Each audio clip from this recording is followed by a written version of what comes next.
అయితే రేపు కలుద్దాం. నందకుమార్ గారిని కలవాలి. గుడివాడ నుంచి వచ్చానని చెప్తే చాలు, ఆయనకి తెలుస్తుంది. ఏంటి విషయం?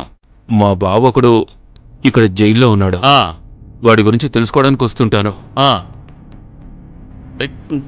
ఉండు, అడిగొస్తాను. ఏమైంది? మీకు కావాల్సిన వాళ్ళు ఎవరైనా లోపల ఉన్నారా? లేరు, ఊరికే చూసి వెళ్దామని వచ్చాను. చూసి వెళ్ళటానికి వచ్చాడట. ఇదేమన్నా పిక్నిక్ స్పాటా? నాకు కావాల్సిన వాడు జైల్లో ఉన్నాడు.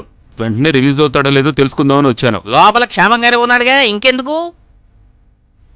జైలుకి వెళ్ళారా? లేదు, ఎప్పుడు వెళ్ళలేదు.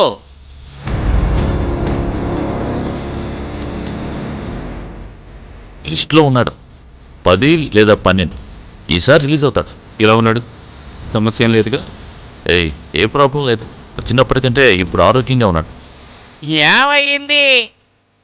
లోపల ఉన్నవాడికి చికెన్ బిర్యానీ కావాలట. నేను వెళ్ళి కొనుక్కొస్తాను. బయట నుంచి బిర్యానీ కొని లోపల ఇవ్వడం కుదురుతుందా? ఇది చట్టానికి విరుద్ధం కదా. లంచం ఇస్తే చాలనుకుంటా.